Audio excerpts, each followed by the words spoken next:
All right, ladies and gents, welcome back to another video. My name is Taylor Bentude, and this is a video about effective client communication so that you can retain your clients longer, deal with less stress, deal with less fires, etc., etc., etc. The benefits list goes on, so the purpose of watching this video is highly beneficial for helping you scale your agency faster. And if you're new to the channel, well, welcome to the greatest channel on YouTube for helping you scale your agency. You can tell that this is the greatest channel by the sheer number of subscribers we have that outnumbers every other agency growth YouTube channel by at least 1,000. And let's get straight into it. So effective client communication is important because if you do it properly, you're going to retain your clients much longer. By the way, the intro is highly sarcastic. We only have 2.6 thousand subscribers, but I think our content is high quality. Anyways, moving on. Effective client communication helps you retain your clients longer. It also allows you to just get more referrals. It allows you to deal with, less fires. Your clients are going to be less concerned. They're not going to be emailing you as much or contacting you as much. And there's a few things you can do. There's some core concepts. Now, here's some this context. Before we get into these 5 things, which you're going to see in the top left corner, yes, I've simplified them and I'll explain them. Before I get into this, my opinion on this subject, take it with a grain of salt because I've done more client calls in the last 2 days than I have in the last 2 years. I just started getting back in the business, working in the business, ITB, and I'm going to be taking on some clients with Alex, kind of co-managing some clients. I'll be taking the lead on some accounts, so definitely, it's my job to bring effective client communication to the table and make sure the results are good, etc. So I've done a lot of client calls in the last couple of days, and wow, did it just refresh my memory on how important these calls are and how to basically have effective communication with these clients. So here's the 5 concepts I've learned in the last 2 days of, taking over some accounts, transitioned off of the person who's actually leaving our agency. Number 1 is it's highly contextual. So every client will have their preferences and how they like to communicate. Some clients won't put on their video. Some clients don't want to actually talk about numbers too much. They'd rather focus more on relationship building. That's just their personality. They're not going to tell you that, but you get a feel for it based on what percentage of your calls over the several months of working with a client has been about relationship building, like, hey, how are you? How's things in Seattle or in California, wherever the client lives? Oh, great. Wow, your son loves baseball. How's your son doing? Oh my God, blah, blah, blah. If half of the calls are just shooting the shit, talking about things that are going on in your life and their life, amazing. Make sure that you have that time to talk about those things if you feel that your client really resonates with that. And if the other half is high level, performance of the account, not too weedy, keep it high level. Again, it's contextual to what the client, prefers and likes. And it takes you time to understand, the preferences of a client. You can't just day one give them a survey and they fill out a survey and all of a sudden exactly what they're like. You got to talk to someone, get to know them before you can kind of understand their preferences and the opposite of that, what they don't prefer. So just keep the context in mind and optimize for the client over time and try to keep a log of like, okay, this client is like this. So that way also if you transition the account to a new account manager, this person has an idea as to how this client likes to be, likes to communicate. So that's kind of what's happened between myself and Alex taking over these accounts from Kyle, who's departing from our agency. And so Kyle's telling me, hey, look, this client, like, he really likes to communicate like this. He's kind of unique, et cetera, bullet. And he's giving me the data on how this client likes to communicate. Amazing. I love it. That's super important. And I want to know that information for every single client that he's transitioning onto me and Alex. So fantastic. Contextual, very important. Number 2 is high level. So Kyle did a great job of reminding me that, like, look, it's really important to just not go too into the weeds, okay? Just stick to, what's high level. You don't need to talk very specifically about things. At the end of the day, you want to be able to just simplify things and keep it as simple as possible, or just use KISS, keep it stupid simple for your client. Most clients are not going to be have a deep understanding of your service. That's why they are, paying you and hiring you and your agency for your service, because you're the expert.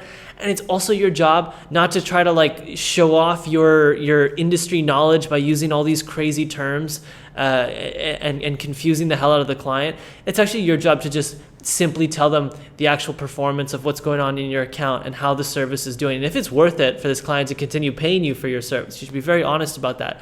If you truly feel it's not worth it, well, you should tell the client, and you probably aren't a good fit for each other, etc. So high level is very important. I was going into these calls and I was telling Kyle, I said, hey, look, this is how I think I'm going to approach this call. I'm going to say this and this and this. These are the bullets I want to cover. And he said, whoa, that's too specific. Instead of going that granular, go like 5 layers up and just say this. And I thought, wow, that's really broad. But he said, no, it's fine. You don't need to go that granular. And here's the beauty about going high level, and we take a similar approach on our sales calls. When you go high level and you're allowed to, you speak with intense brevity, which just means you speak very concisely. It allows the client to then kind of say, okay, well, what about this? And they can drill down into the deeper dimensions, right? So you keep it not like surface level, but high level. Surface levels, I consider that term to be like very shallow and where there's not much insights, but maybe a layer deeper where you actually are giving some insights, but at a high level. And then you allow the client to say, well, what about this? What did you do here? How is this done? And then it's like, okay, well, now the client wants to drill 2-3 dimensions deeper within this specific segment of the service that you offer. Great. You can go in there, drill in there, explain it, and then do it quickly with brevity and then drill out, zoom out and go back to the high level. And that's a beautiful process, because I think that you can kind of drain the clients if you just start talking about all this stuff and flexing your knowledge on crazy terminology in the industry, which is very easy to do in advertising. So speak high level and allow the client to probe into deeper dimensions. Number 3 is be goal-oriented. So with your communication, when you're going into the calls and when I'm going into these client calls, one of the most important things that's on my mind is, okay, what is this client's goal, right? Like, they hired us not just to run ads. They hired us to run ads with a specific goal in mind. So what is that? Do they have a target ROAS? Do they have a target amount of sessions or impressions that they want to hit per SKU, etc.?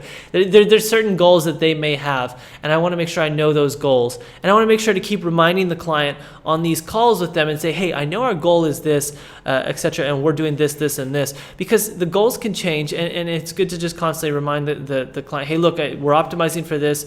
Are we in alignment with this? Yes, great. Okay, we're going to keep going for that. Done. So, make sure that what you're talking about at a high level is also focused and aligned with the goal of the client, right? That's super important. If you're trending towards the goal, amazing. If you're not trending towards the goal, great. You need to tell the client both things, depending on either or scenario, whatever's happening. You need to be fully transparent. And that leads us into number 4, which is transparency. And I think this is one of the number 1 issues with agencies is they lack the transparency. If the results aren't that great, they'll cover it up. They'll find a way to tell a story about the data and how it's actually trending in the right direction. They'll hide certain things. They'll change the date range. You'll just what it's like. If you're an agency owner, you're watching this video, if you've been providing a service for long enough, you know that you can go into client calls and manipulate the story to make it seem like whatever you're doing is better than it actually is. Deep down. I don't recommend you do that. I recommend you be 100% transparent. If things are trending in the wrong direction, and it's been trending in the wrong direction for some time, and you've been doing everything you possibly can to try to turn it around, but nothing's really working, and it seems to be pretty much all on you, and there's nothing you can do, I'd be very honest with the client. I think that a lot of people are worried and they're fearful that if performance isn't good, the client's going to speak badly about them and et cetera, et cetera. So they need to hide the results and make it look good and continue to retain the client, or they're worried about losing the MRR, and so they have a scarcity mindset, et cetera, et cetera. All of these things are terrible. If you just go to the client and you're 100% transparent with them, if it doesn't work out, they're going to be so thankful that you didn't waste their time, you didn't waste their money, and that you were 100% honest, because most people aren't going to be. And they likely know that, because the norm, the agency norm is that of lack of transparency, okay?